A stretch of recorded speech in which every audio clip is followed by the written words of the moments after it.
Well, it is that time again, everybody. How you are doing? Well, my name is BirdDog John, and I am back in action. In those scenarios, it's good to neuralize the cameras. You guys know that best. Very straightforward. Plug it in, go to the web UI, link the source, walk away. You know, like super simple. I keep looking over at the chat, and I keep seeing you are full of it. Tasty, spicy meat snacks. Covered in flavor. I mean, you can't go wrong. So what's going on? We've got a handful of folks here in the chat, and I really appreciate that. What's up, mate? Hey, Warren, how are you? Appreciate it. Hey, Robbie, how's it going, man? You're just talking about you. What's going on, Tom? Ahoy. How is it going? What's going on, Go Web? Good to see you again. Thanks for hanging out with us again today. Appreciate that. Feel like I'm in this video more than anyone but John. It's true, NetApp. You are, I'm going to cut this up and put this in the next intro.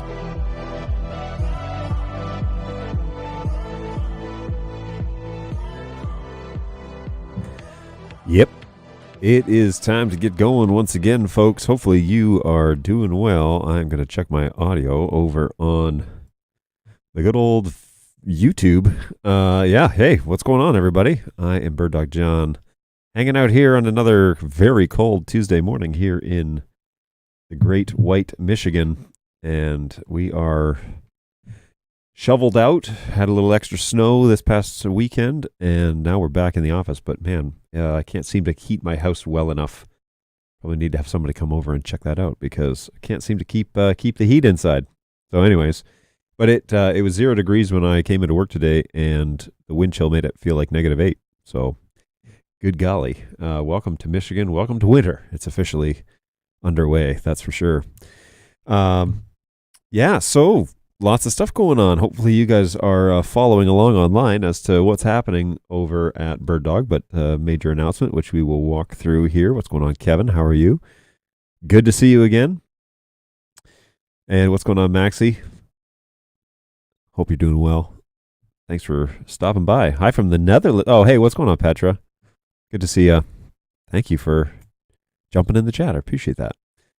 Yeah, so we're up and running here with my little vMix rig, and one of the things that I wanted to mention is that I have officially, let's switch over here. I have a P200 that's officially running 8.9, and so that is this shot, and it's a little bit off center, unfortunately, so forgive me, but maybe I'm off center, maybe that's the deal. But anyways, it's sitting here on my desk, and it is officially running 8.9, so we will chat about that a little bit, about that update, and if you got any questions, we'd be happy to walk you through that. So there is that good little piece of news, and I'll get back to my regular playlist here, my NDI playlist. Petra has seen the news about Video Wall. Yes, I am excited about that too, and we can have a chat about that. So good stuff. Bryce, he says, hey, what's going on, Bryce? I'm curious about the Comms Pro software and when the integration with Dante will be available, or if there's a workaround for now. So the Comms Pro software, I don't know of an integration planned with Dante yet. Obviously, there's kind of writing on the wall there, but me personally, from a support standpoint, I don't know of that. That being on the things that they're currently ironing out and flushing out. So it is likely, something that's coming, but I also know that there is like an alpha test version, but there's also, we're doing some things with Dante in several items. So there's like a lot of moving pieces here. It's really hard to navigate through them because there's a lot of moving pieces with Dante. There's a lot of moving pieces with what you've noticed on NDI audio and things that have happened in the past 6 months about that. And so keep your eyes open as to more conversations about that. But yeah, there's a lot of stuff to kind of navigate through and discuss. And so, now that is my P240. And I did a little bit of color balancing because the other shot that I have has this blue wall. And so, yes, it looks weird because I have a green light right here, right? And you're looking. I should really swap the key light and the fill light because um, the where that camera is, it really should be looking at where like the key light is, but it's behind the fill light. So, anyways, there's some stuff I want to turn around there. But anyways, that shot is just kind of overly green, which I'm not super happy about. But the wall is true to the other shots that I have here in the studio. So, anyways, that's the update there. So yeah, Dante, it has a coming soon option. When we published that, we had a very clear path forward, and since then it's become a lot more complicated, especially with the kind of a surprise announcement of Dante pushing their own video protocol and a few other things. And so we're still working towards it. I'll put it that way. But we're just trying to figure out what this all looks like because the sands have shifted. And I made a prediction a while ago and then I asked Dan on the show prior to the new year. I said, there's a lot more happening with NDI audio because it seems to me that NDI has launched an audio controller just like Dante has. Dante has launched a video protocol. And it seems to me that this isn't really a partnership, that maybe it's more like competition. And he just said, you're not wrong. He didn't say I was right, but he didn't necessarily push back on it. So it's interesting because Dante is the audio standard. Oh yeah, this 240 shot is a lot closer. Holy smokes. So let me back that down a little bit because good golly, it's very close. I was doing some tests on this for a friend that I'm talking to about his setup. Oh, that's strange. There it is. About his setup with cameras and whatever, and just seeing kind of how that f-stop behaves with a close-up shot. So I can back this out. You can see that blue wall is a little more accurate there. That's kind of what it used to be. So I'll back that shot out, and that way we can handle that. So yeah, that whole Dante dance is still evolving. I mean, it's that we're still putting a lot of it together, but what it looks like and how quickly we can roll it all out has had to change. So there you go. That's the real deal. It is coming soon. I can promise that. They're still working towards it. Yeah, that's what I know. At least that's kind of the writing on the wall, if you will. Because, like I said, okay. So before I got distracted with the camera angles, because Dante is the audio standard on the network, it makes sense to make them work together. I mean, that's kind of what Netgear was getting at, right? So they've merged them together. And yeah, we can kind of go from there. Yeah, Michael Graves got it right. Dante equals frenemies. They are. Everybody's like, like you're working together in a similar space, but you're all working towards similar goals. So, okay, well, I have requested the audience of someone who is extremely busy right now, and he is going to grace us with his presence. And so let me bring on board our friend BirdDog Jake. Howdy, John. How's it going? Who's hanging out in Barcelona? What's going on? He's over at ISE. It's awesome. We got ISE 2023 BirdDog booth over here today. That is so stinking cool. First of all, thank you for jumping on. I really appreciate it. Taking time to hang out with us. You always do. You know how much I love being on the show. Yes, you are probably the number one reoccurring guest by request. I might add. There's lots of people that there's a lot of stuff to talk about, and we actually ran into a couple of our friends that we chat with on your stream. So it's really exciting to nice. Have everyone. Yeah. So it's been fun. This has been a great show. First day, incredible. Awesome. So it opened yesterday or today? Today was the first day. Yep. Okay. Got so you. We First day yesterday, and we're all ready to go. Cool. So let's talk a little bit about how you have that booth set up and what you're doing. So for you NDI networking nerds, what are you running, Jake? And how have you had any issues with your network stuff? No issues so far. There was one potential thing that happened this morning with a fiber line that was damaged overnight, but that's why we run backups, right? So that is why we run backups. Yep. Two different backups as well, Ethernet and an extra fiber line as well. So for our network, we have a simple, you're going to love this, John, a little TP-Link 4G modem that we're using to go to BirdDog Cloud and stream and have access to all that stuff. Feeding into that is going into M4250.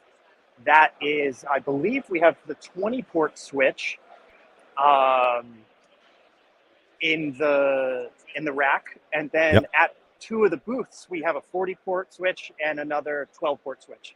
So Oh my all goodness. Okay. M4250s, Yep. and DHCP is being run by the router. Okay. So all this stuff has just been plug and play, just like we So like it. how are you VLANing anything, or are you running a flat VLAN, like a single VLAN? We're running a single VLAN across the whole switches. Okay. They're all VLAN 1 with the NDI 5 profile because we've loaded the latest firmware on all of our devices that are plugged in. Nice. Nice. Right. And we're also running multicast because Oh. we have a bunch of different software that's pulling those NDI streams. So Yep.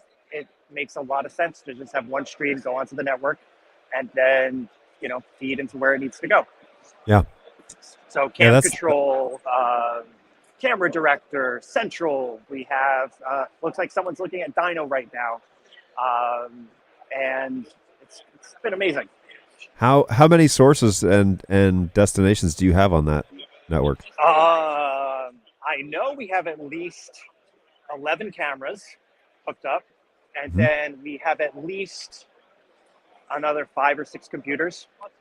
Oh wow. Okay. So it's So you have some substantial data running around. So you are fiber trunked between those tables?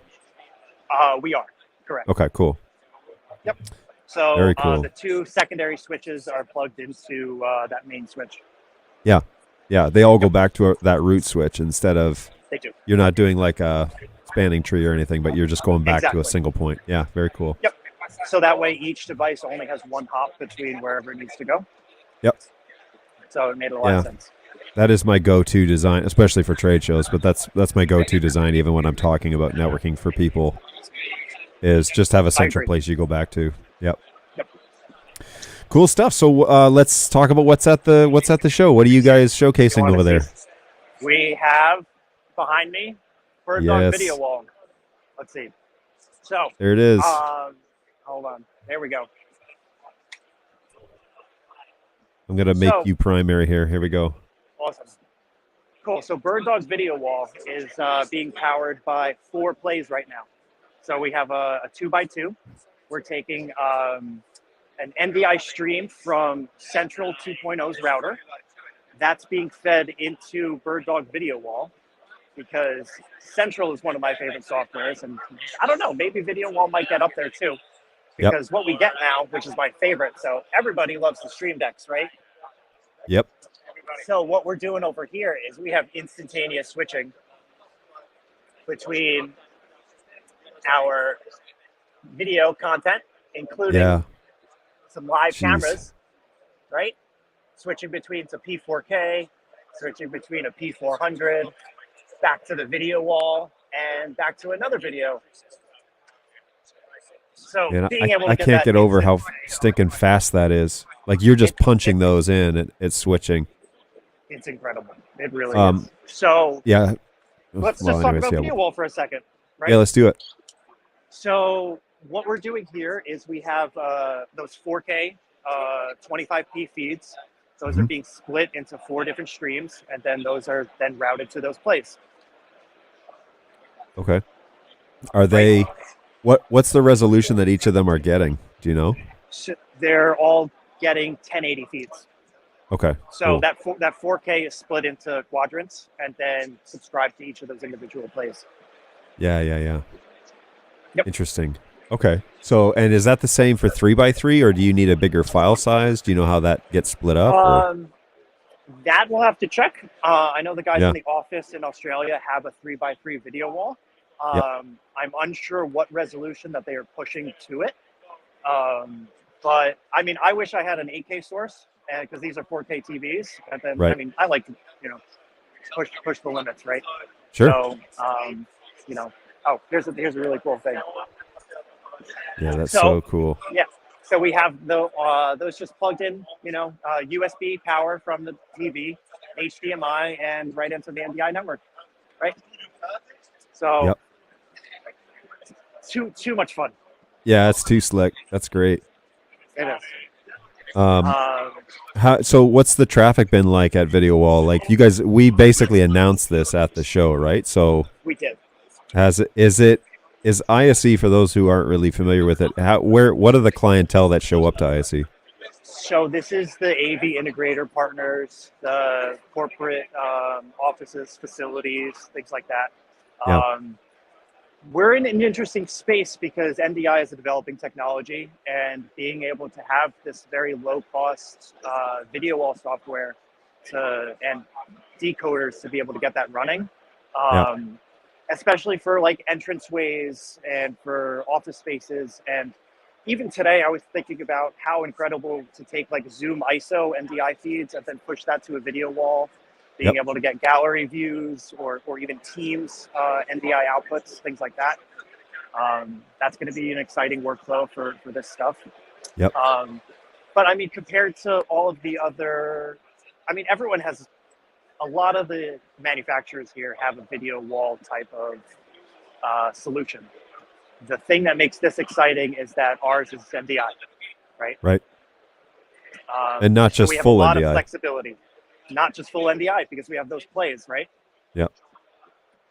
Yeah. So being able to send HX to those and then full bandwidth NDI, it's incredible. Have you had a chance to horse around with it a bit and try different like resolutions or different like protocols? So I've pushed a 1080p feed, right, into video wall. It's from my router, and what happens is an HDMI sync because the resolution changes on the display. So my preferred recommended workflow is that all of the streams that are going into video wall, if you are doing it through Central and want to get complex like that, that they should be the same resolution, the same frame rate. So we get that seamless switching. So I have like that P4K and the 400 are running 4K at 25p because that's what my video files are. So that way it can cut between both of them. Okay, so there's a lot less delay. Is it the TVs that are switching resolutions that cause the delay, or is it both the TVs and the play? Or it's just the TVs because it's just that HDMI sync. The stream is ready to go, and I can see the stream switch inside video wall and Central. However, it's that HDMI sync that happens. Yeah. Yep. Yeah, I know that this idea has kind of been in the hopper for a long time, and it's been under development for quite a while. So yeah, this is kind of a huge thing that it's getting to the point where we can confidently show it as functional, but also that's the fastest NDI switching I've ever seen in terms of without an actual NDI switcher, right? So I mean, again, this is just Stream Deck, right? Yep. Yeah, it's crazy insane. fast. I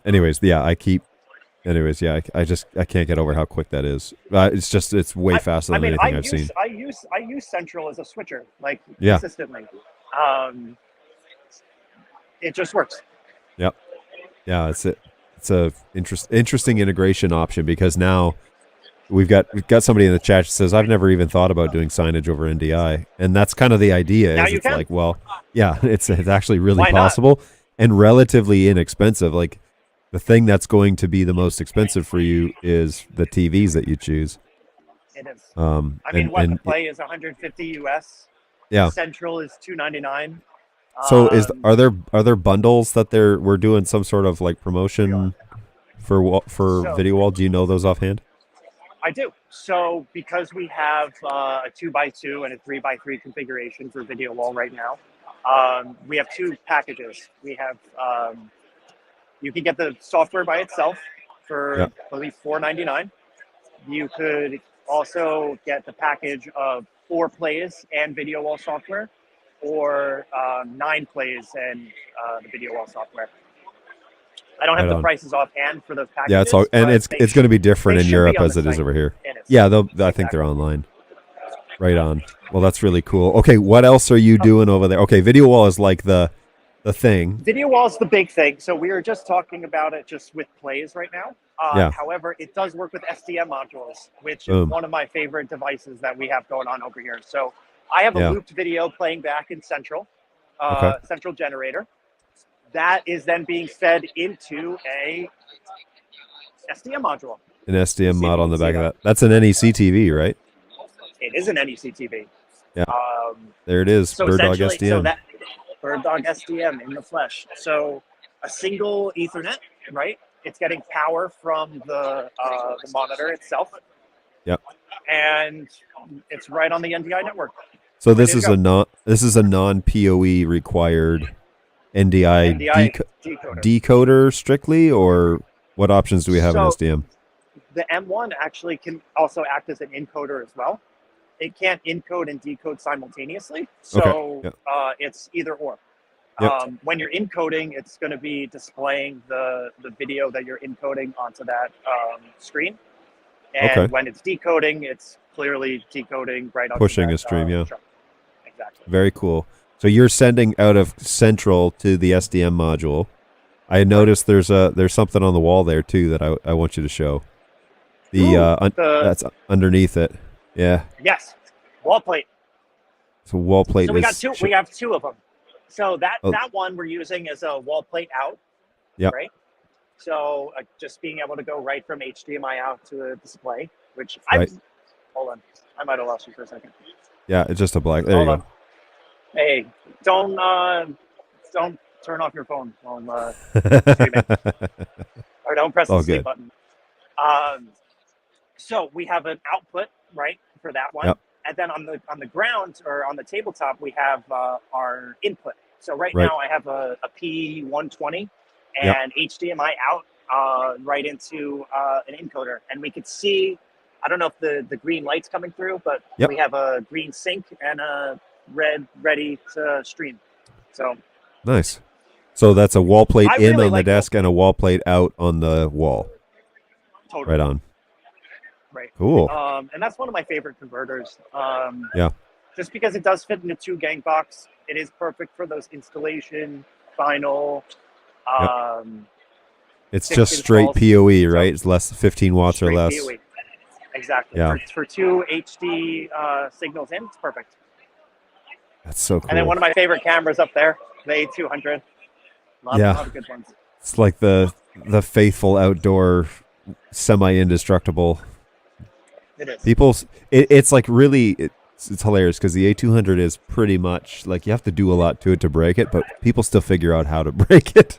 It's like we've like all these like, oh yeah, we like snap the wiper off on it. It's like this is the one thing that you could do to break this thing, and you managed to do it. It's really cool to see where these cameras end up. I know there's some Ivy League schools up in Boston that are using these as their outdoor cameras for field hockey, football, soccer, all that stuff. Over in California, Southern California, I have UCSD, even using the A200s indoor for basketball, right? Oh, nice. That's our fastest moving camera. It's a little bit protected. It can be wall mounted, so they're able to go, live to air to ESPN for that stuff. It's something interesting that when Ian and I visited UCSD and took a little tour of their facility, so they have a couple of our A200s outside as well, and there was like, how schools have like events and field, like concerts show up and, they put on events that are for the students. So one of the things that they were telling us is that there were, the security team wanted to be able to tap in, right? To that stream, not necessarily control it, just say, hey, can you point this over onto the field? So that way we have like, a master shot just in case everything's going okay. And then because it's already NDI on the network, they just plug in a decoder and subscribe it, and they have that feed right where they need it. Nice. So there's a lot of cool stuff that comes up. Yeah, I'm always amazed at like what people end up doing with it. Like I've said this a bunch of times, but it's like we have this idea as to how it might be used, and like we kind of think we're dreaming big, and then we turn it over to the public, and they take it and they take it to the next level. Yeah, and put it in all sorts of places. So I'm excited about that. Like Phil, who's there at the show with you, he's done a bunch of work with like hospitals and like high security places, and having like internal NDI streams that are, for secure reasons or medical reasons or whatever. And it's like, man, I would never have thought that they'd end up in like operating rooms and stuff like that. But here we No, are. I know it's really crazy. And then like I remember a conversation at NAB in Vegas this year. There was this guy that came over and he was building data centers and security for data centers, and being able to have a 30x optical zoom to be able Yep. to actually jump in and see who's walking around, or having that IR filter Yep. being able to be engaged was uh, very advantageous rather than the regular, dome security cams. Well, So especially because the lens that's on that camera is gonna outclass incredible. any security camera you're gonna find. So, like, well, Yeah, I won't say any, but most. most definitely. Yeah, that's really cool. Yeah. Crazy. All right. Well, how's Barcelona otherwise? Oh, it's amazing. This is my first time over here. No jet lag. So I was Oh, flying nice. from New York, so I kind of like did the hop a little bit. So I got Yeah. used to some time zone changes. But it's such a beautiful city. All the stonework and the cobblestones, and I went to the Gaudi house and Yeah. the Familia with Robbie last night. We took a little walk, and it was fantastic to see. It's not even being finished built yet. They're still working on it. I think it was like How do 1880 when they started. Yeah. It's a endless project. Yeah. How do you get around over there? So I've never gotten over to Europe, and that's one of the things I'm always like, I'm going to be totally lost when I land. Totally lost. No, I felt the same way, and I don't know a lick of Spanish other than hola and muchos gracias. But surprisingly, Google Maps and Apple, you say where you're Yep. going, they tell you where to go, and that's been really helpful. Nice. Asking some locals around for some good recommendations. Like we found a hole in the wall tapas place last night. That was incredible. Nice. It's definitely interesting because I haven't traveled. So we did the tube yesterday, right? Yep. Or subway, train, whatever, right? So that was exciting to kind of get around. And then getting to the show today, we were just in regular rush hour traffic in Barcelona. So Yeah. Crazy. It was, fun. Well, I'm a little bit jealous because I heard that they were moving it to Barcelona, and then and then COVID and everything hit, and it was like I was with the company early on, but they're like, yeah, we might need you to come over for that, and that was fine, and then we didn't do it, and then we were off for 2 years, and now the team is huge, and it doesn't make any sense to fly me over. We have sales engineers for that problem, so yeah, I'm a little jealous, but it's all good. We'll bring you in next time. We'll trade spots. I'll hang out in Michigan for a little bit. You come and run the show twice a week. I'm down. I'm excited for that. Yeah. Me, Clay, and Brain can do snacks on streams. So Yeah, let's do it. That'd be great. We can do that anytime. We don't have to have a trip to make that happen. that's true. Can I show you some more stuff? Yes, please do. Cool. On the wall over here, for those that don't know, BirdDog Pod. Oh boy, there it is. Oh, boy. In the I'm flesh. really excited. In the flesh. We have one on the table as well. I just don't Oh, have nice. Zoom set up anymore. Yeah. But this is perfect. Your NDI streams come in, PoE, USB or UVC USB comes out right into the Zoom or Teams computer. And a lot of people that are doing these AV networks over in these corporate environments, and you're bringing your own device, you don't necessarily want to jump onto the AV network subnet because it's a security issue. So being able to have that completely separate and still being able to receive these high quality NDI images,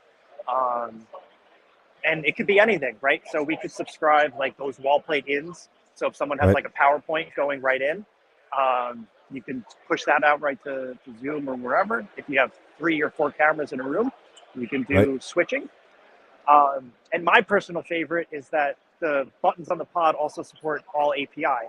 So if you have a third-party destination that you want to send a command to, I always like triggering vMix or Central or, launching presets or whatever it is. There's a lot of options than just. So wait, but switching. don't you have somebody at the stand that does the API like integration with our camera stuff? Do you want to show that? We do. So Densitron makes this incredible panel called IDS. Here, let me just switch my camera over here. Yep.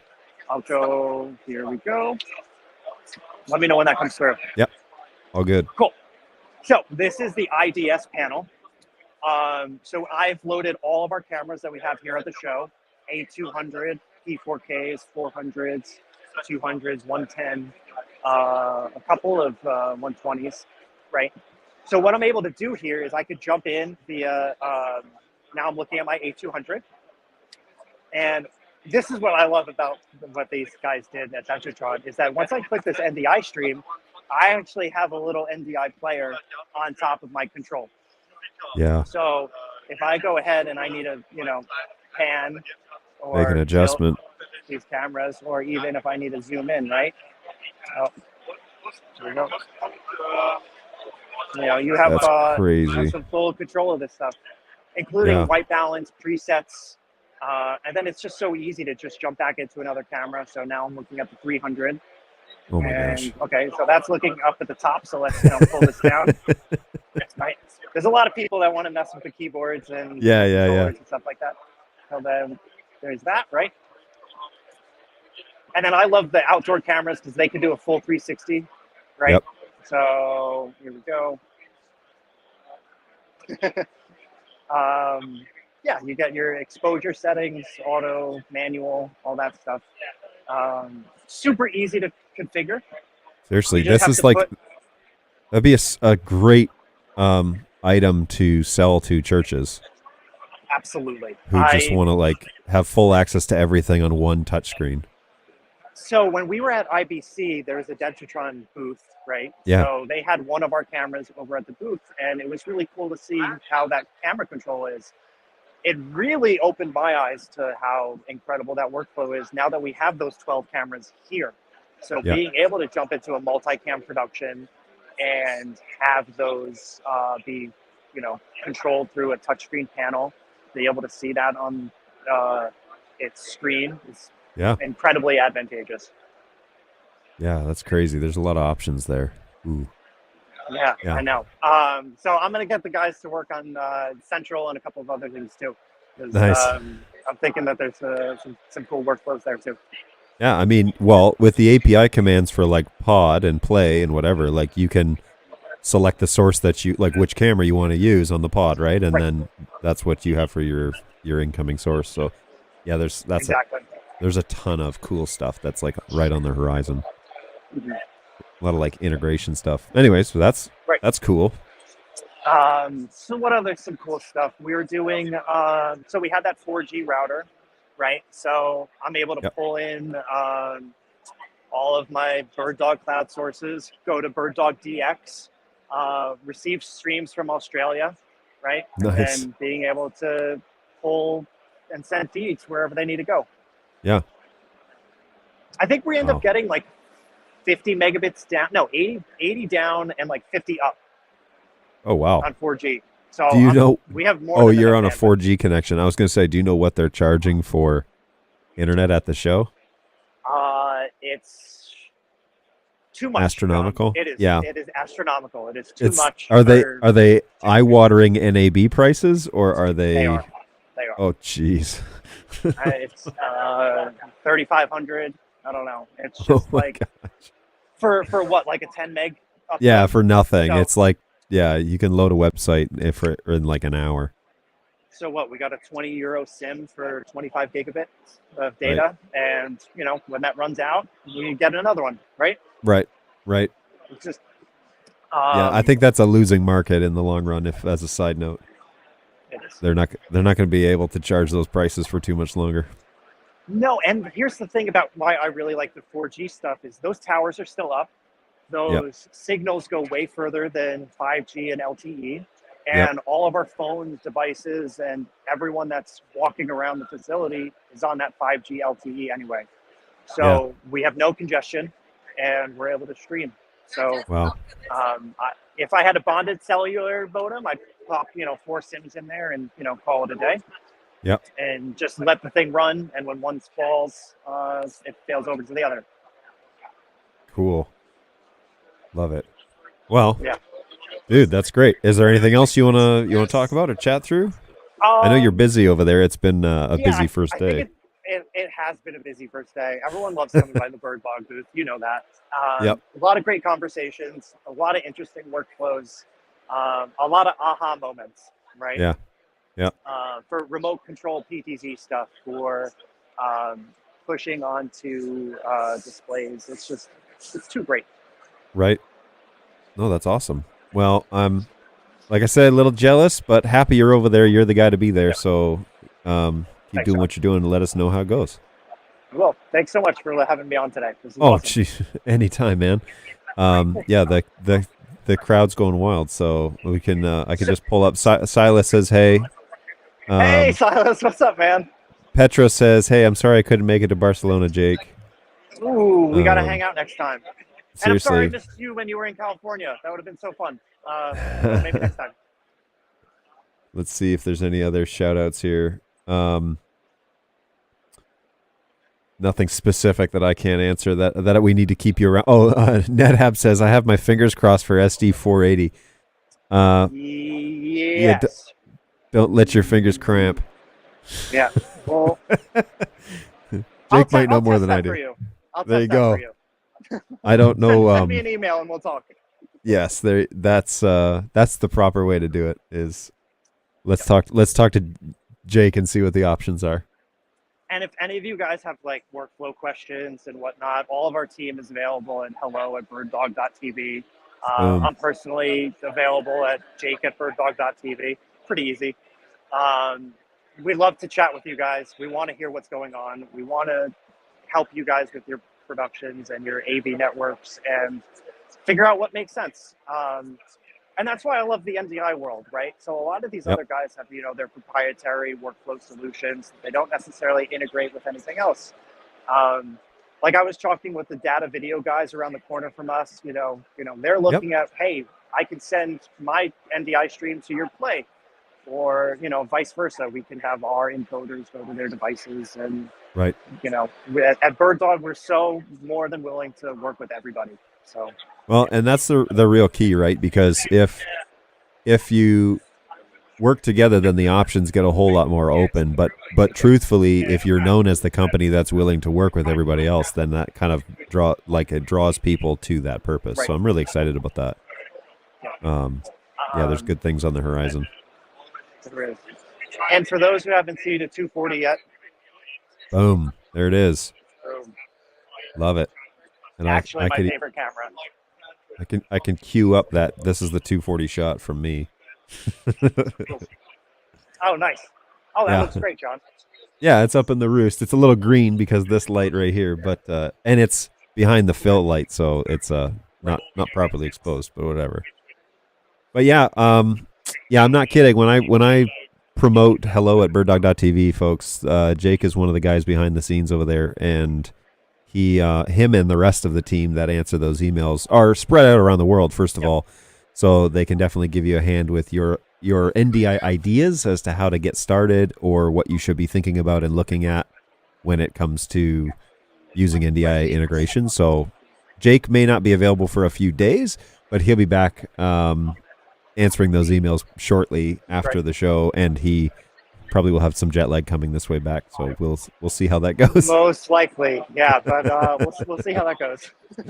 Well, hey, I'm gonna see you in a week or two, right? So I am. I'm looking so forward to excited that. coming to Michigan. Oh, I think in a week. I fly in on It's Wednesday. Yeah, next week. So that'll be fun to have you on board. Cool. Anyways, Looking forward to it. yeah, we'll let Thanks you go, again, man. John. Have a great show. We'll chat again with you soon. Yeah, bye everyone. Take it easy, Jake. It's always good to have Jake on the show, folks. He's a good dude and genuinely wants to make it work. And so he's one of the guys that's behind that hello email, and that's exactly the case. Is he's trying to help you get off the ground and have your productions as seamless as possible, but as also like as flexible and expandable, and NDI is kind of at the root of all of that. And I'm excited as to like how that's working out. So special thanks to him for stopping by. I always appreciate him and all the time he gives us all the time. And that easily chewed up 45 minutes. So it's easy to spend time talking with Jake, that's for sure. He's always got good stuff to tell us. Let me scroll through the chat and see what is going on here. Burry Tech says, hey, here's a tip. I know that comms uses NDI audio under the hood, but it would be awesome to be able to set custom audio sources because your software is coming soon, more than a year, and I'm not able to use it. I understand. There's more going on behind the scenes than we let on, so just everybody hold tight. We will see as things progress what we can kind of share about that, but we are working on the Dante piece, but Michael is correct that it's kind of a everybody's in the AV space trying to work together, but also be the number one. So it's an awkward situation. Hey everyone, hey, what's going on, Eric? Currently I'm having some issues with our first install of Flex ins and outs, intermittently drop off networks, lockups, and need to reboot. M4250 set with an NDI profile. Any best practices? Yes. Be sure that you're running a DHCP network, not a static network. Be sure that you're a single subnet. Be sure that you're running on the latest firmwares. And how many Flex ins and outs first of Flex ins and outs? So depending on how many NDI sources you're running, there are some things. Usually drop-offs are not the end unit. It's usually the packet's not making it across or getting lost or whatever. We see that quite often in a static setup. So be sure that you're using that internal DHCP service, because then you're going to get an MDNS and you're going to get some routing table magic, and the actual profile is going to be able to use. If you've got more than 3 or 4 flexes in general, I suggest you're using the NDI 5 profile and switching that to multicast, as that will clean things up substantially. And if you're still having issues, consider using a discovery server, because the DS will allow you to stop all the broadcasts that are happening with the units on the network and primarily just use the pure NDI stuff for it. So DS is always a great way to clean it up. If you don't know much about that, I have a video on YouTube about that. So check that out. The great thing about standards is that there's so many to choose from. And NetHab is back in full force, everybody. I have 3 P120s and 1 P110. Nothing going to change this year, but I might have to go with a P110. I'm sorry, a P110 and 1 P240 additionally to be fully flexible. That's cool, Petra.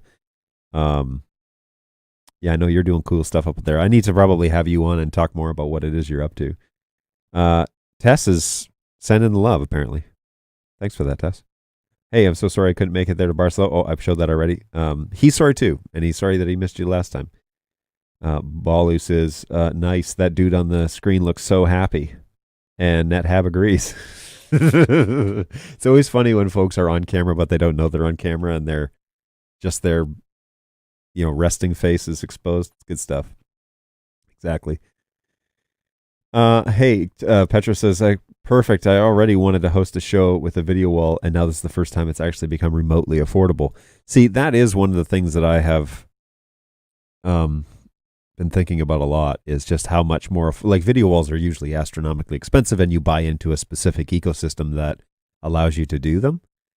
So now the most expensive part is, what screens are you going to buy? And that is, like, if you go to a big box store, at least over here in the US, screens are relatively inexpensive compared to what they used to be. So you can get up and running off the ground with the 2x2 for, I don't know, let's say $1,500, all screens included, and wiring and HDMI cables and mounts and all of that. Maybe $1,500 if you don't go with the top of the line. Now, if you're like me, you're probably not going to scrimp on things, go light on things. So you do you. But yeah, there are ways to get into this game where you don't have to break the bank and actually have a legit looking video wall that runs primarily NDI. So interesting stuff. Those plays are cheap. Yes, they are. What's going on, GoWeb? Greetings from India. Hey, hopefully you and your family are well. Say hi to your daughter Sanaya for us. I wish I could be there with you, Jake. Oh, I'm sorry, GoWeb. I didn't give you that shout out. I'll clip it out and send it to him so he knows you said something. Bug Zeke, what's going on? Welcome back. I've been getting glitchy with my. I've been getting glitchy with my play. You've been getting glitches with your play. Hopefully, it's not your personality is getting glitchy, but just the NDI stream. I just got this last week. It's taking video from Wirecast. Interesting. But when the mini works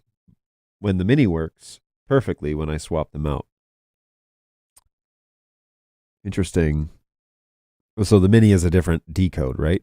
Than the process that's on the play.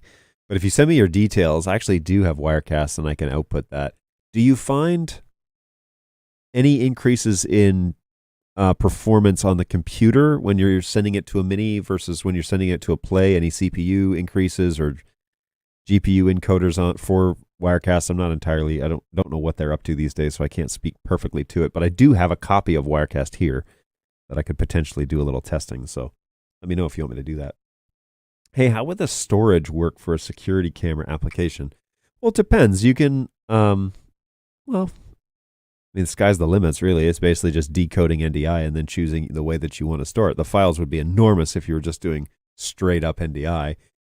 But in Jake's scenario, I think what he's talking about more is he has guys who need access to those cameras, but they're not using them exclusively as security. They're using them as production cameras, and then the security guys can also log into them and see the streams, especially when the games aren't happening.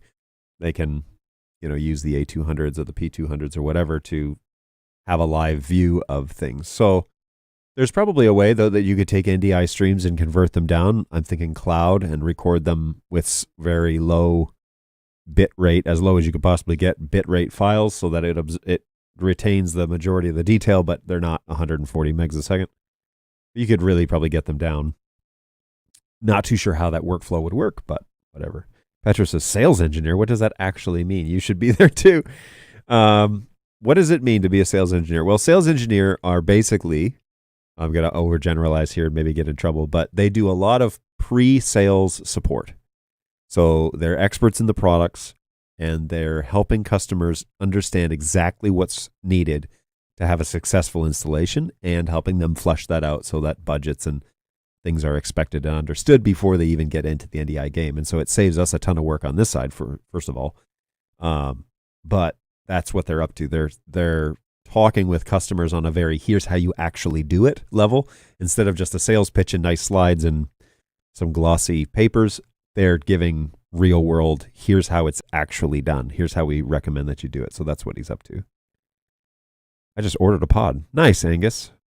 That would be so nice for lockdown client computers. I agree. I'm really excited about AV integration, especially the API stuff, because now it's going to open up a lot of touch panels and a lot of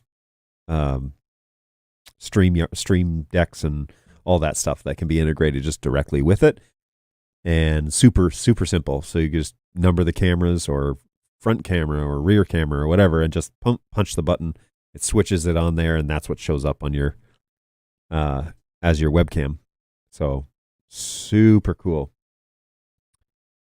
Hey, my camera in white. Go the P120. Yes, the 120 is super nice. I actually don't have one in here. We have a couple of those kicking around these days, and so I should bring one in. But more cameras, more problems. No, I'm kidding. I just don't have one for this show. I do have a 240, which I feel like is a rare thing, because 240, they're the brand new ones, really new. The pods are good for those Chromebook boxes units that are on the back of conference room TVs. Boom! That's a great idea, NetHab. I love that suggestion. I agree with you. I agree with you full-heartedly on that. That would be a great solution for those, all-in-one inclusive, which means non-expandable units. Perhaps some news on the Live View integration? No, we can't give any news on the Live View integration, mostly because I don't have any. But I do know that there are conversations talking. We have had an open conversation with Live View for years, and a great partnership with them. So don't know. I don't have any news, but there is no news on the Live View integration piece. So I was on holidays and I missed many updates. Can you just go through new updates from BirdDog? I mean, since when? There has been a lot of changes at BirdDog, and so I'm happy to give me some products that you want me to specifically go to, and I can talk about the last month or two, what's happened in there. Petra says, I'm in love with the 240, maybe next year. Yes. The 240 shot is really nice. And let's see, did it just show? It may have just shown on the stream, but it's a really nice camera, really nice sensor, nicer than the 200 if I'm totally honest. There's the 240 right there. So that's the 240 shot in the playlist. She's a beaut. And she's really cool. The tally mohawk and the front screen and all the options that we have with that camera, especially with the zoom. There's some really cool stuff that is done differently in that camera than in the 200.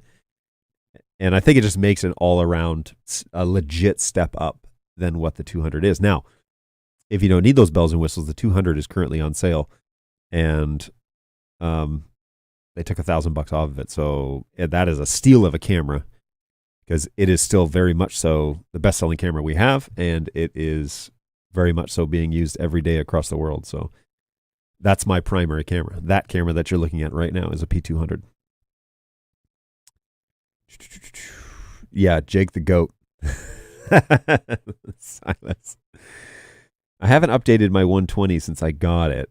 What would you suggest? Should I update it?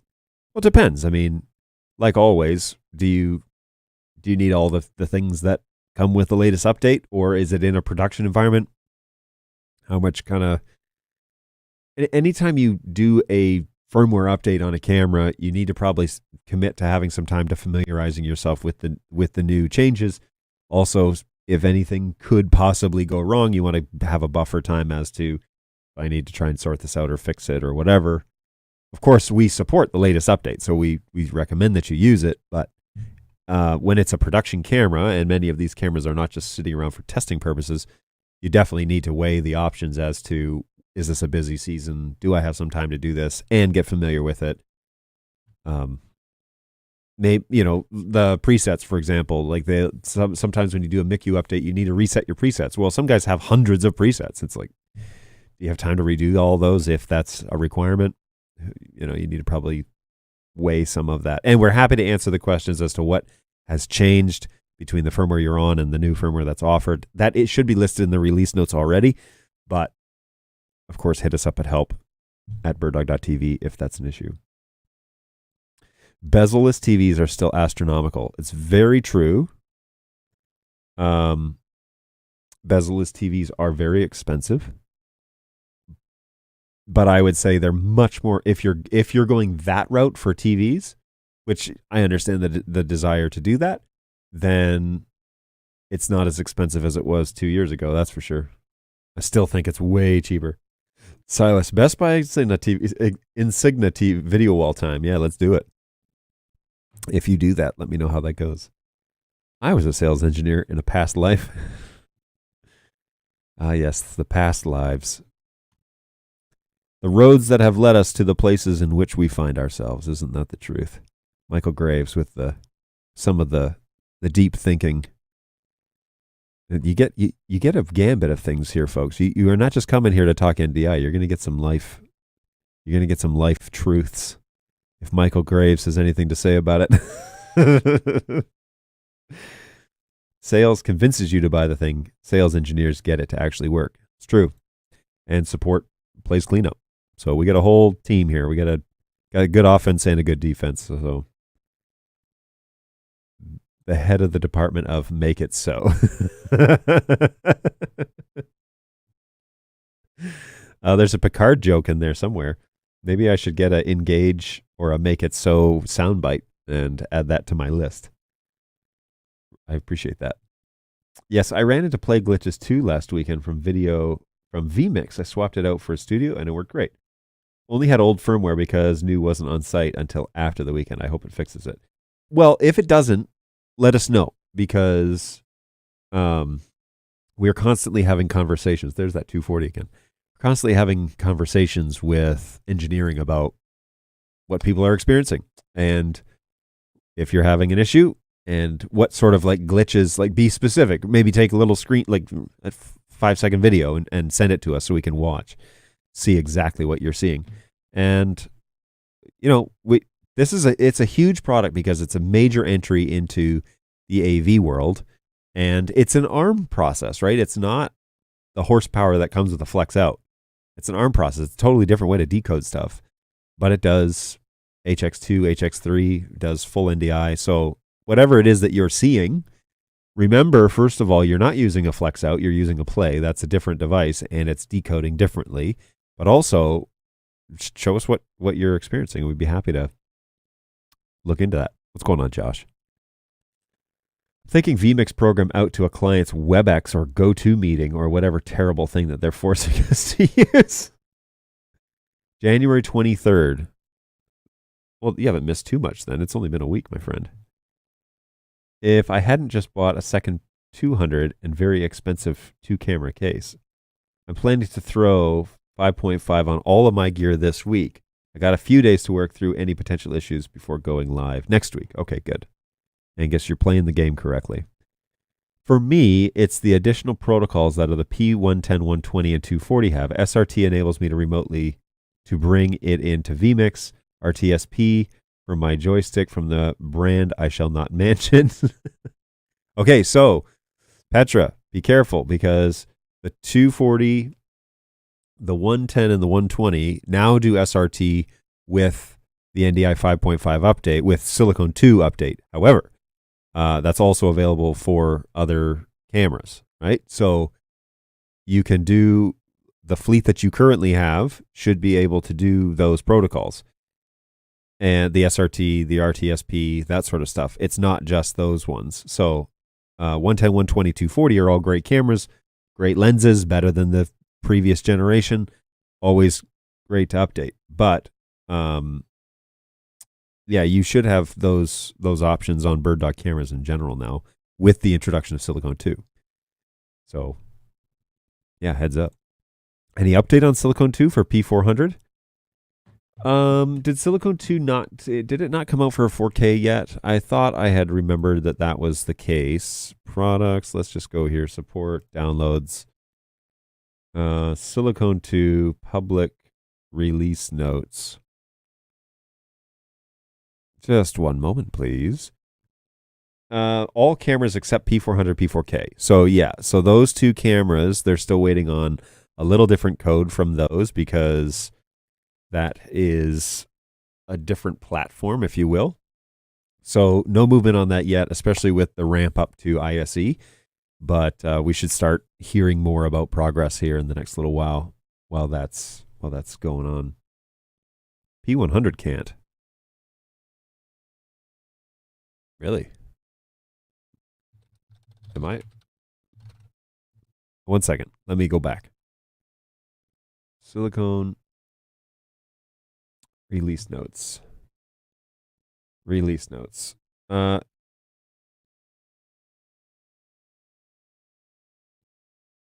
upgrade your cameras, do this, do this, do this. Let me find out for you, Petra, because I thought it could. I have a P100 that is my desk shot that I could totally do that on. Let me think about that. Let me see what we can do about that because I don't recall that it can't. But anyways, maybe I'm remembering the launch differently. Has anybody tried out vMix 26? I haven't. I'm running 25 on this machine right now. Hey, Silicon 2 for Flex In, please. Silicon 2 for Flex In. Okay. I will mention it to the engineers that you are anxiously awaiting. The beta doesn't have all the updates in that subsequent 5.5 update has. So, yeah, things have been kind of like strange because we've released a bunch of stuff, but hang on here one second.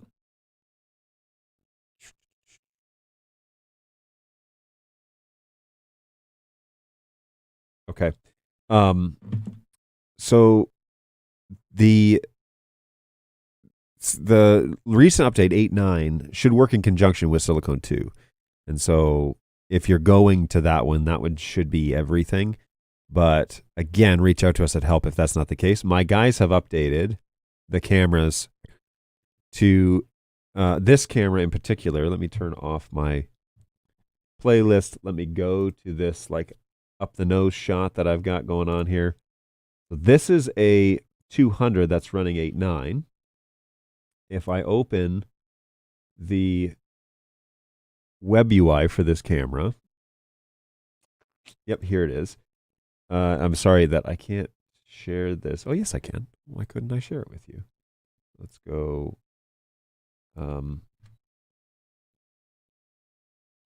Here, I'll set this up so that you guys can see this, hopefully.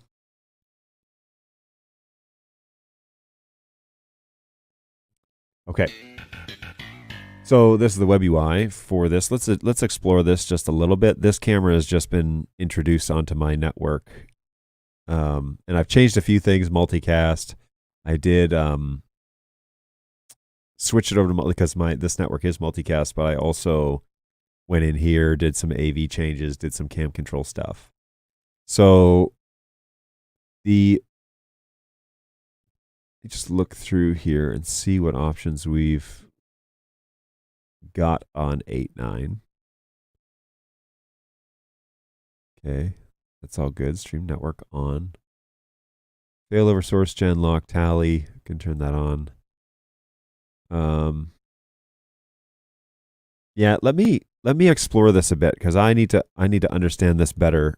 The guy's got me this, and so I haven't gotten a chance to really go through it all the way, and I definitely should. The big thing is the speed control on this, because we have now written our own. We've written our own NDI speed control, and now there's like a basic and there's a advanced type of mode, and so it gives you a ton of more control over how fast and how slow things go. And when you update the camera and the keyboard to the latest, then you get this, really fine-tuned speed control, like 250 steps instead of the traditional Visca IP21. So if you update the keyboard and the camera at the same time to the latest, then you can change it to this advanced speed control. And I'm just trying to look as to where that is here. Standard or superfine? Superfine, you blow my mind. So check that out. 255, right?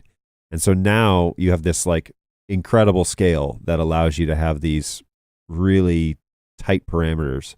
The standard is still the Visca IP standard, but the other is a whole lot more. So good stuff. Hopefully that's helpful. But let me look through some more of that too, so that I'm way more familiar. Truthfully, I don't have all of the updates on my radar. So let's go back here. Yada yada yada. NDI 4 studio converters, are they going to get any update to 5.5 or newer features?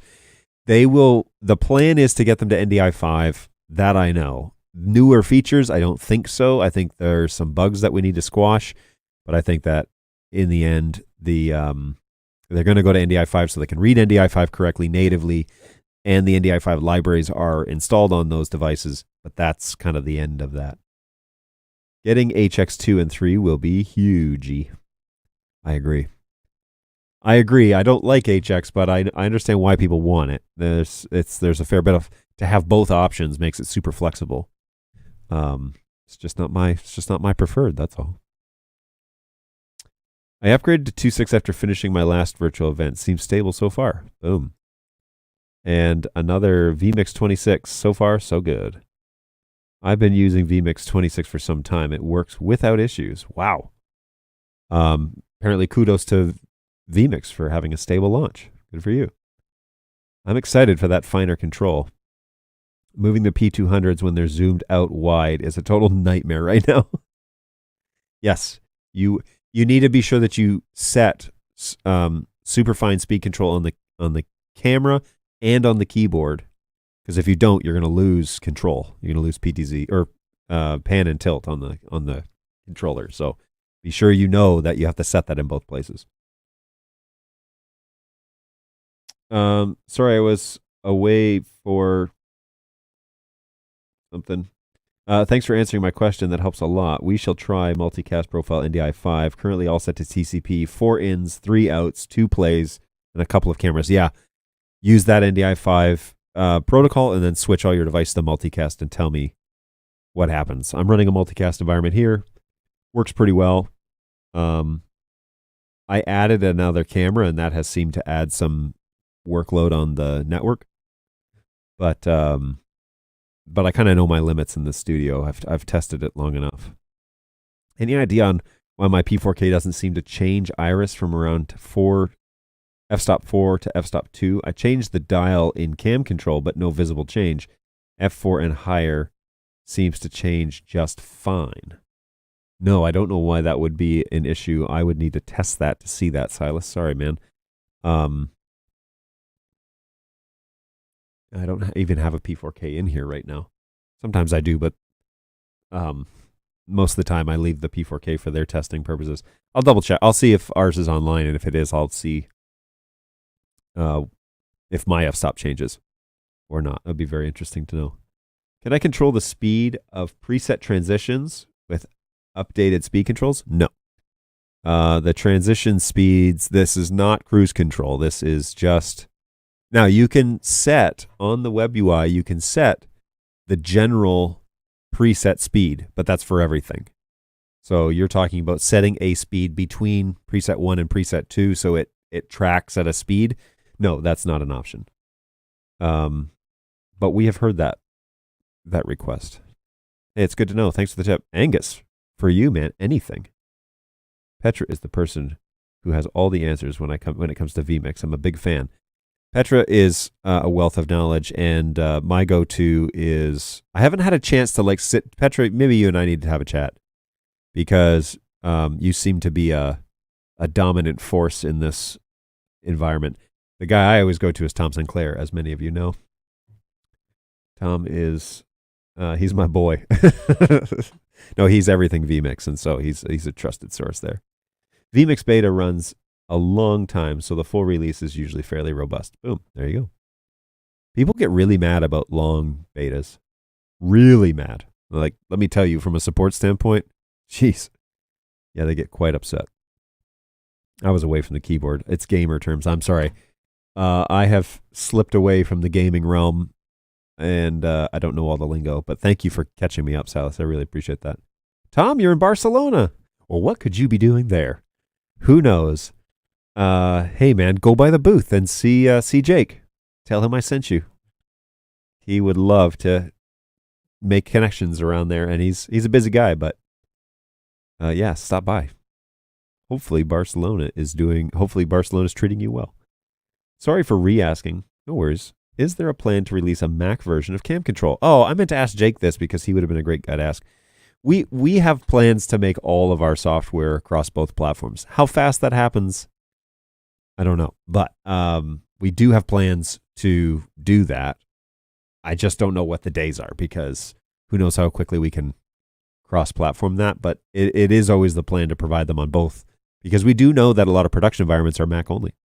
So I will say sort of, I hope.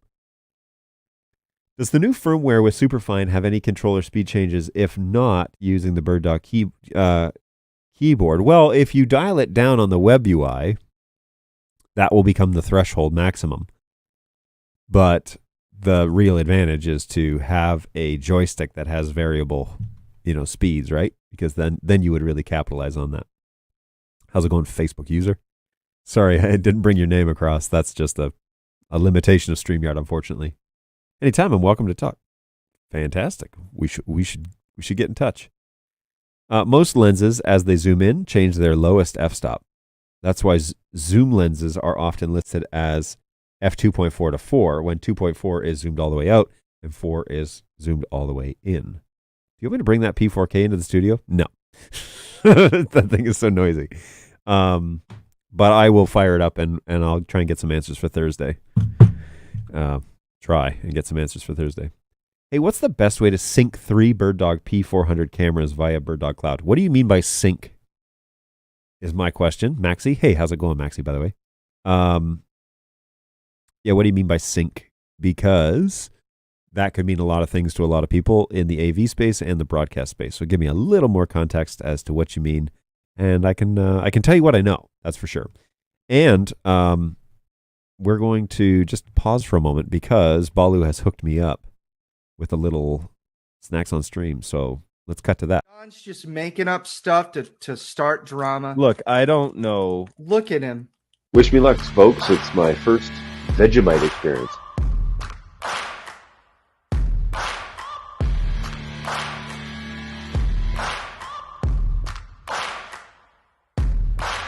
Final, this is like cheese flavor or something. It doesn't really look too appetizing.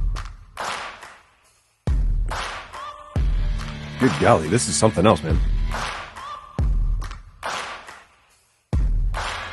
Here's the thing about Pop Rocks, and I don't know if I'm the only one like this. Pop Rocks have always been a social experience for me. I did not think that is what you were going to say. That's hilarious. That is awful. Oh, God, that's so bad. Jeez. Holy smokes, man. That's right, everybody. We're going to round it out here today at 12 p.m. on the 31st of January. Man, that month is over. With little snacks on stream, and the social experiment continues. However, I think I'm the only one participating right now. The other guys may have gone to lunch.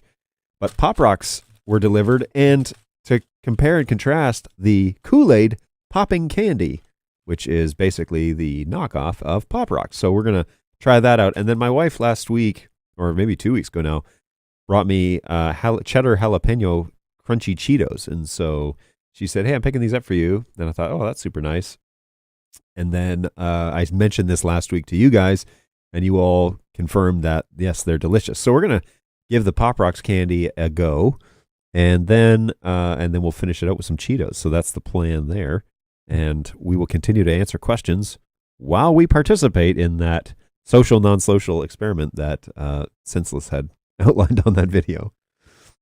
So they're in sync with switching between them.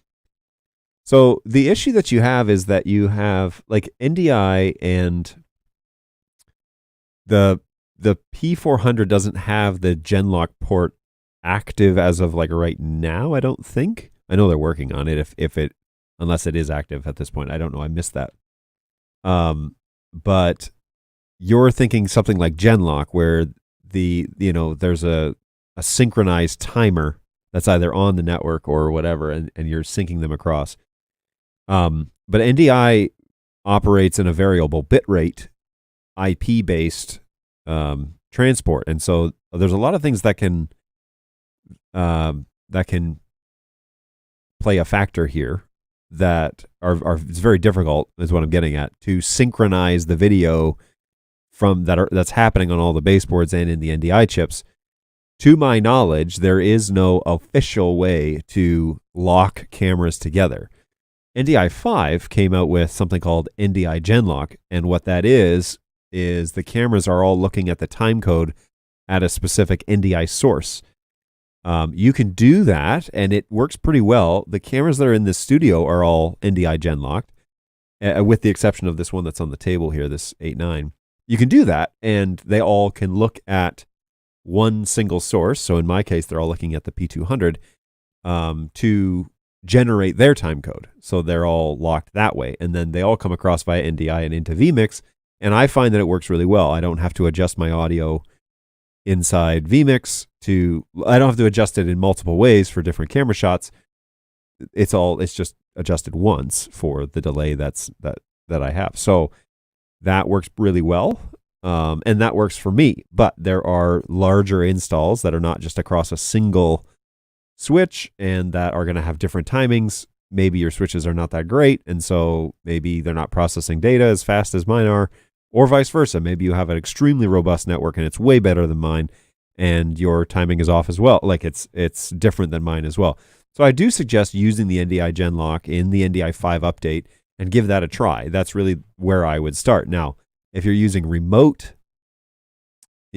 cameras in different places and you're bringing them up to cloud and you're using those, there's not really a way to lock those right now. There's just not really a way to do it unless you're using a VPN or some sort of dark fiber tunnel between your locations, and then you'd all be, still be on the same subnet, and you could lock them to the same camera. But across cloud, there's not really a way to do it. What's also happening is not only is NDI generating its own timecode, but when you link it then to cloud, cloud is creating its own timecode. We've had some discussions about how to do that, because maybe there's a way to run a time code or a time clock inside of cloud, and at least everything could reference what's happening in the cloud, and like the endpoints could reference what's happening in the cloud. And then while they're generating the signals, the SRT signals to go up to cloud, they can all be kind of synchronized. But, that's not really, it's still not true. It's not what you're talking about. Well, at least what I think you're referring to. And so that's the real crux of the matter is this is not anything like the SDI Genlock world. NDI is doing something completely different, and so they're still trying to figure out what that looks like. And I think the first answer to that is the NDI 5 Genlock option, and that is available on BirdDog cameras. So it does pretty well. I think it does pretty well with bringing it across into vMix. I've noticed that my computer is running at an exceptionally high rate today, and I think probably because I have programs that are running that don't need to be running at this point. So we're going to close down some stuff. Let's close this. Let's close this. And just see if we can alleviate some of that CPU pressure. Not really. So anyways, I'm noticing some issues kind of just in vMix and the way that it's decoding video and whatever. But that's just, anyways, that's kind of par for the course for my setup. The P4K fan is my apartment's central air. Okay, so that fan does move some air, but that camera makes some heat. That is for sure.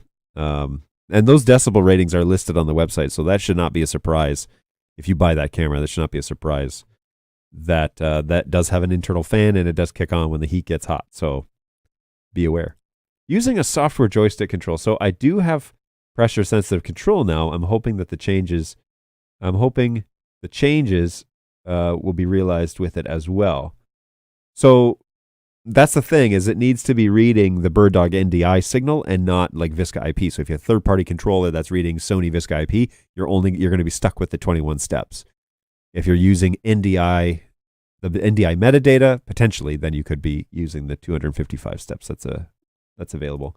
Those cheddar jalapeno Cheetos are amazing. And we got to get going on this because time is of the essence. So I'm a big grape fan. I like grape candy and whatever, so we're going to give that a go. 35 calories, one serving per pack. So this is classified, I believe, as health food. 35 calories, low calorie snack. No, just kidding. It's all sugar, no protein, all carbs, no sodium, no fat. Ingredients: sugar, lactose, a milk derivative, maltose syrup, so sugar, malic acid, artificial flavors, carbon dioxide, artificial colors, red 40, watch out those of you who are allergic, yellow 5, and blue 1. That's what gives you your legendary purple, apparently. So let's go ahead. We open that up. And, that smells good. That smells like candy from my childhood. That is a nice purple Kool-Aid. So we're going to compare and contrast these two Pop Rocks.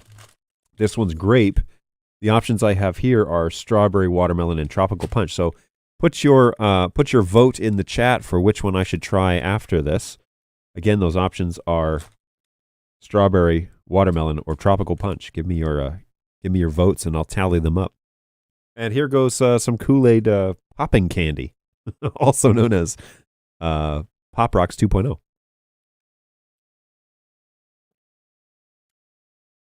Whoa. Can you hear that?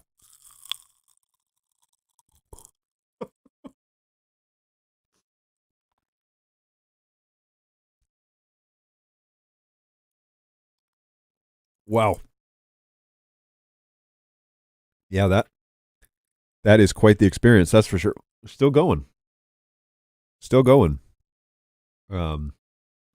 By golly, still going. Good times, everybody. Those are really good, though. However, I do taste the, You know when you're a kid and you find a packet of Kool-Aid and you're like, oh, Kool-Aid, and you look inside and you're like, man, it's like Fun Dip, and then you eat it and it tastes terrible. There's like a hint of that terribleness in there, mixed among the sugar and the glucose and all the stuff. So, but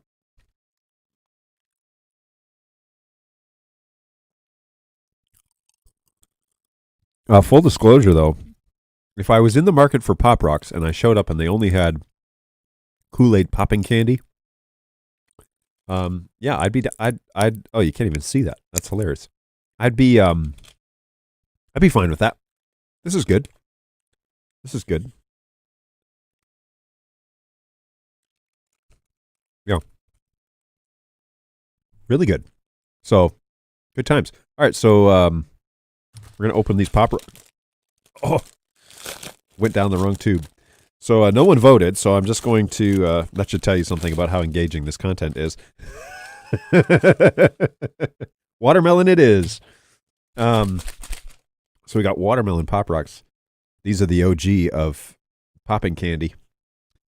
Hey, how do I factory reset a P4K without access to the web UI or any config? Neuralizer. Go onto our help desk. Go to the knowledge database or go to the YouTube page and look up how to use BirdDog Neuralizer. I did a walkthrough there. It should show you how to do it.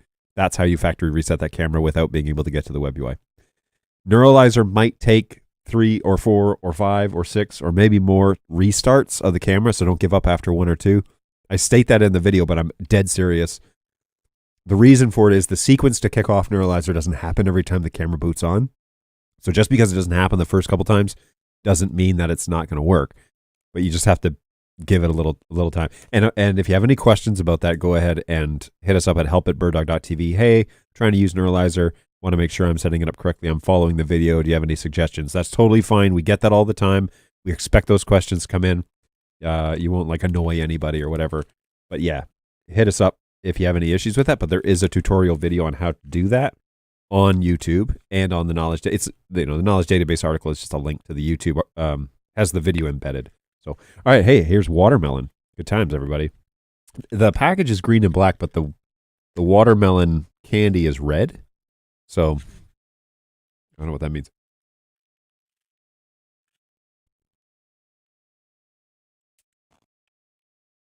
Oh man.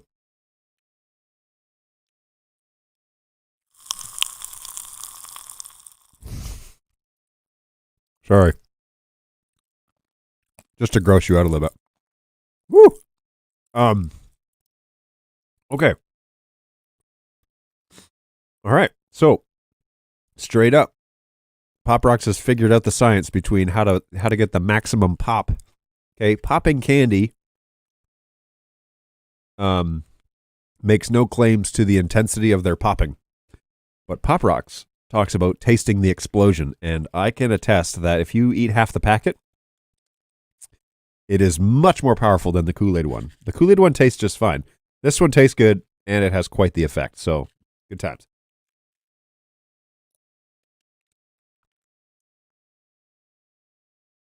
Not for individual sale.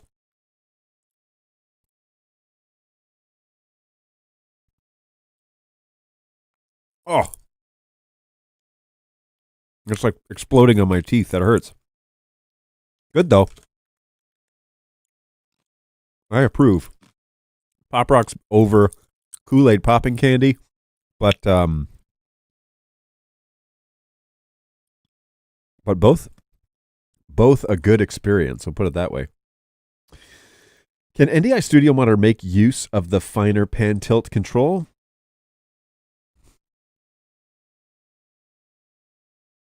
Potentially. Let's find out.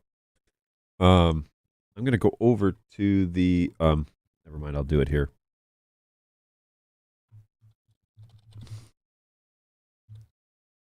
Let me get to the web UI for this camera. And I'm going to enable the Superfine just so that we can see how that works and if it works differently in Studio Monitor or if not. So cam control, super fine. Like always, I'm just going to go and restart the video because I want those changes to take effect. And typically, if you restart the NDI chip, that works. And now I'm going to go over here to my computer, and I will share my desktop display with you. And let's throw up Studio Monitor. But what I'll do is I'll set this to low bandwidth just so we're not sucking away all of the power here on my network. So here is that 240. I'm sorry, here's the P200 running 8.9 with Superfine. And if I start moving, whoa, holy smokes. Wowzers. That is stinking fast. Good golly, man. Yes. Yo, that thing is so fast. It's way faster than it was before. Okay. Let's see if this is because of the 8.9 update, or let's see if this is because of the Superfine option. So I'm going to go back and change it to standard. I'm going to say dashboard, restart device. I'm going to wait for it to come back and then see. They're both at maximum both times. Okay, there. So the device is restarted.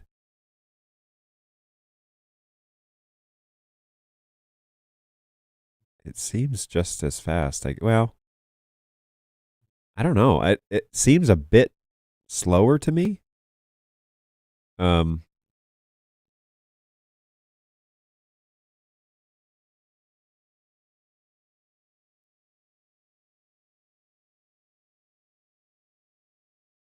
Interesting.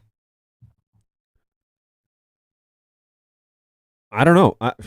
Personally, I think 8.9 is like a faster. I think it's I think it like changed the motors in it. Like it changed the motor settings. The thing is, it's way faster than a P200 I'm used to. I guess I could compare it to the P200 I have here, eh? See if that makes any difference.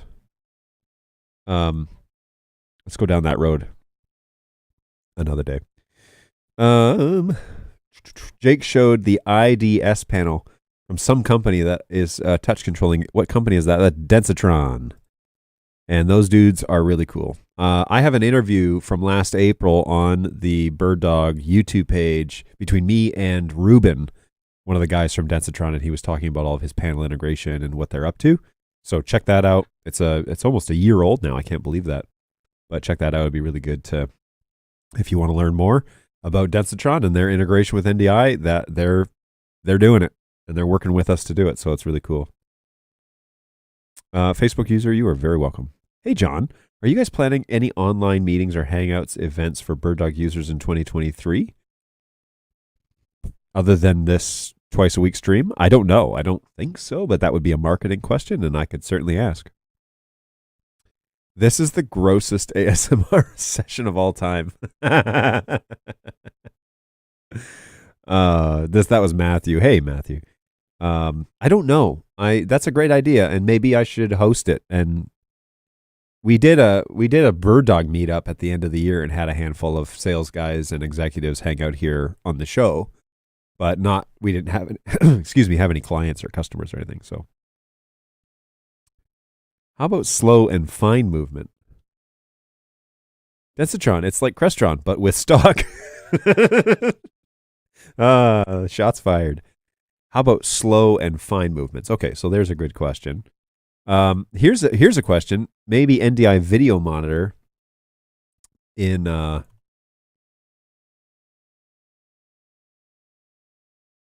maybe NDI video monitor on a Mac, because that's it's not showing up there though. I'm not going to fight it too much. Let's go back to Studio Monitor real quick and see what we can do here. So like if you go fine, oh my gosh, that's actually moving.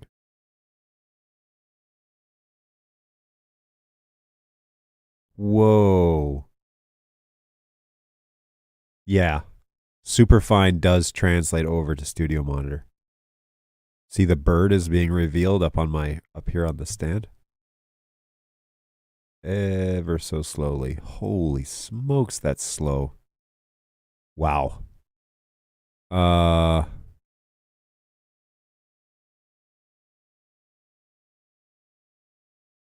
Let's do this. Let's start moving.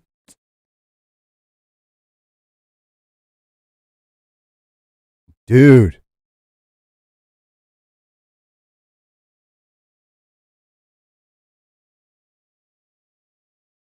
Wow. And that's like 50%.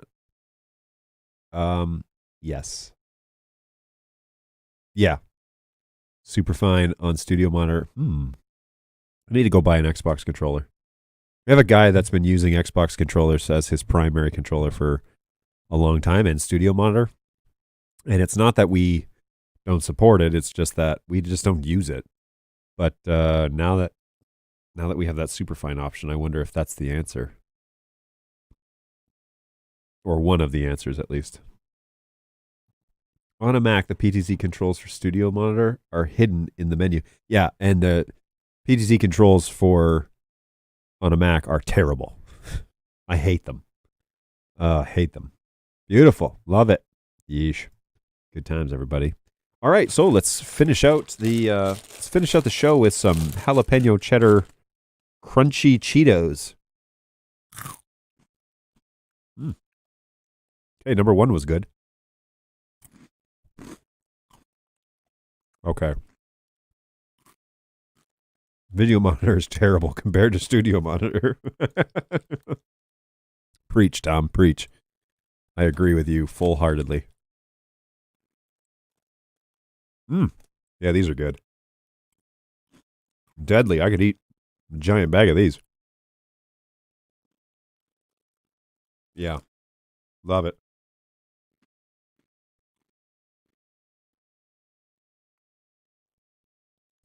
Good stuff. All right.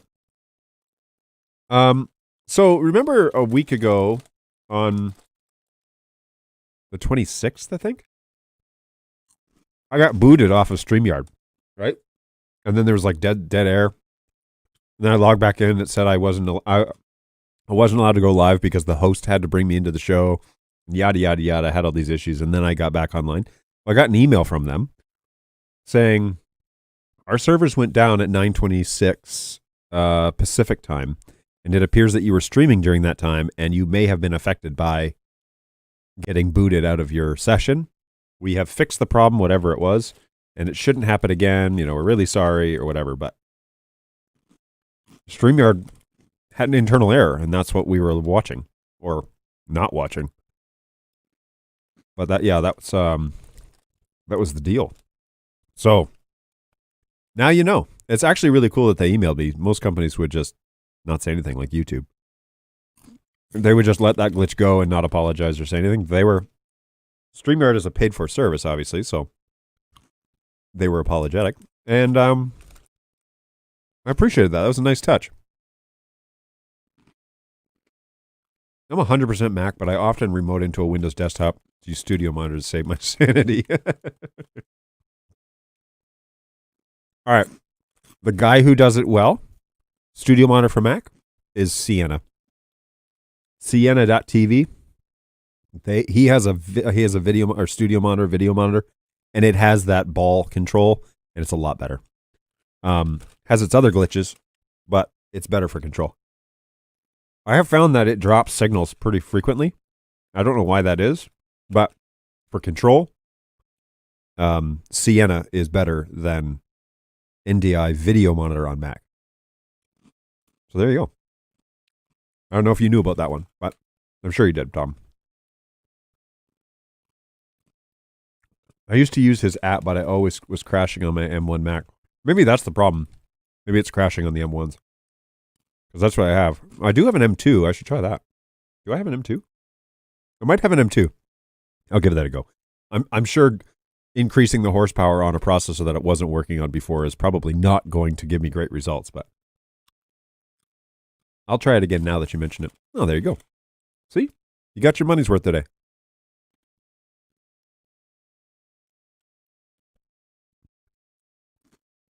All right. Well, I'm going to finish up these Cheetos and probably get to work because I actually do other things at this company other than hang out with you guys.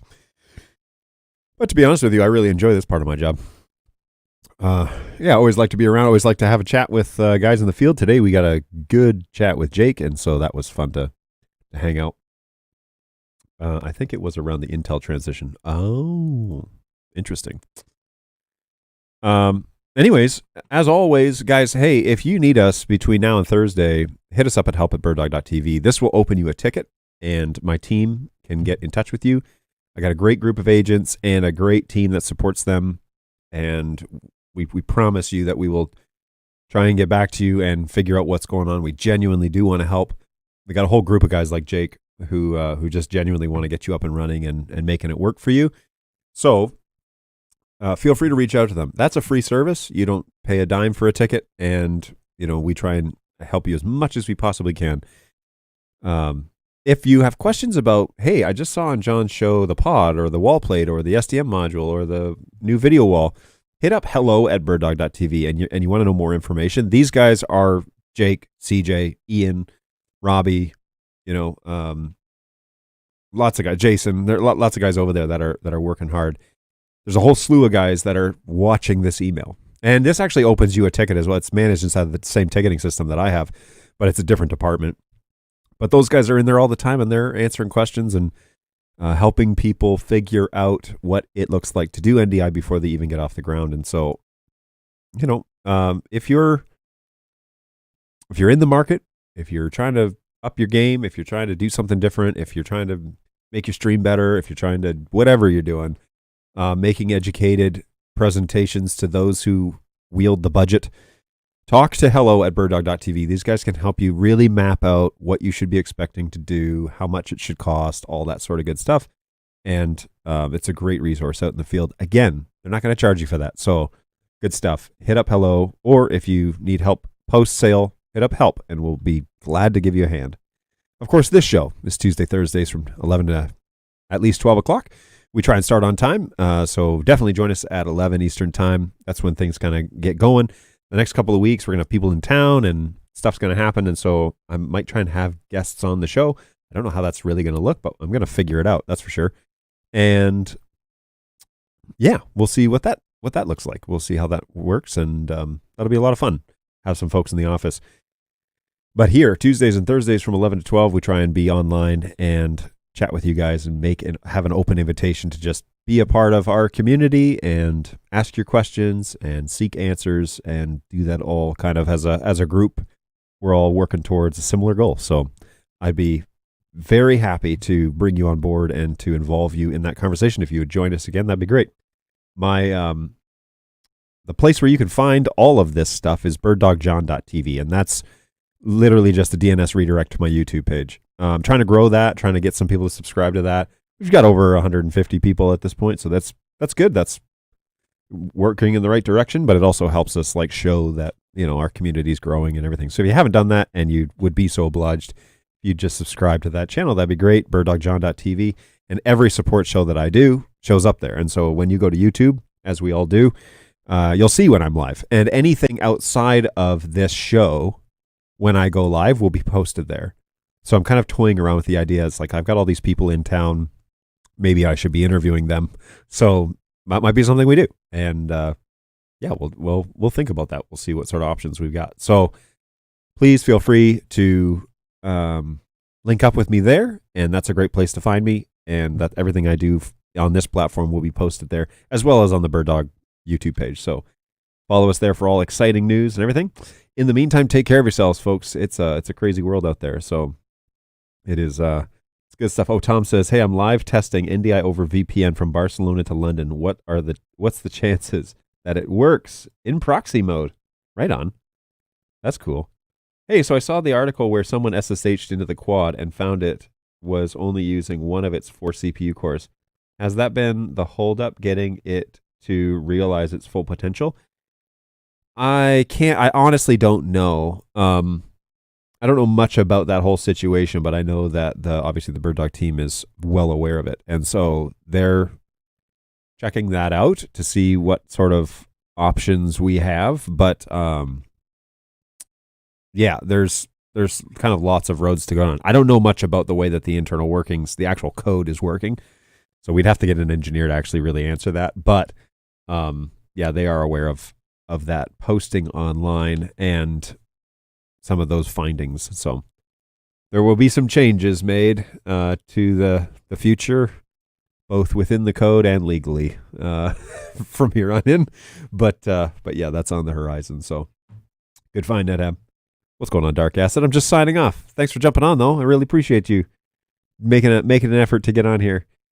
Like always, folks, take care of yourselves out there. It has been a crazy week so far, and it's not going to slow down. Oh, hey, today is BirdDog Brayton's birthday, so happy birthday, Brayton. Hope you have a great new year, and that good things are planned. I'm so excited that you're on our team, man. You make a huge difference in this company, so appreciate that, and hopefully you're looking forward to a new year. Take care of yourselves, folks. I do appreciate you joining and hanging out with us for a little while, getting to chat with Mr. Jake over in Barcelona. That show's going off crazy, and we're really excited about Video Wall. But in the meantime, until I see you, take care of yourselves, take care of each other, and we'll see you guys soon. Bye, guys. 3, 2, 1.